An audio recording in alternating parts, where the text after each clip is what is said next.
செல்வர் ஒருவர் இருந்தார். அவர் விலையுயர்ந்த மெல்லிய செந்நிற ஆடை அணிந்து நாள்தோறும் விருந்துண்டு இன்புற்றிருந்தார். லாசர் என்னும் பெயர் கொண்ட ஏழை ஒருவரும் இருந்தார். அவர் உடல் முழுவதும் புண்ணாயிருந்தது. அவர் அச்செல்வருடைய வீட்டு வாயில் அருகே கிடந்தார்.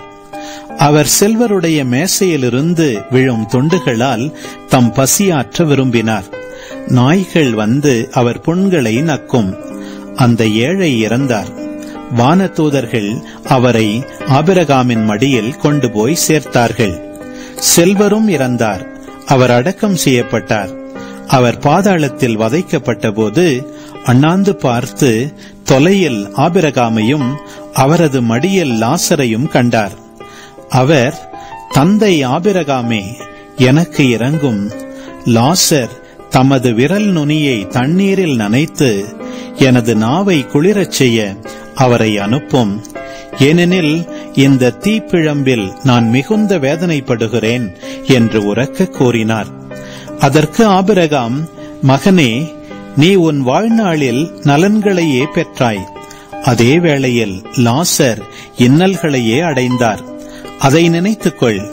இப்பொழுது அவர் இங்கே ஆறுதல் பெறுகிறார், நீயோ மிகுந்த வேதனைப்படுகிறாய்.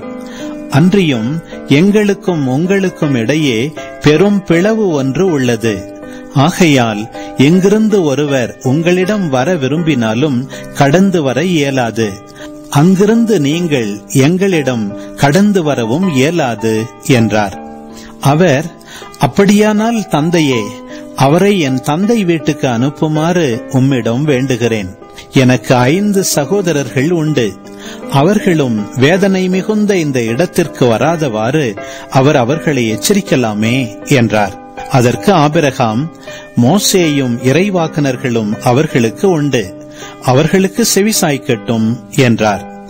அவர், அப்படியல்ல தந்தை ஆபிரகாமே, இறந்த ஒருவர் அவர்களிடம் போனால் அவர்கள் மனம் மாறுவார்கள் என்றார்.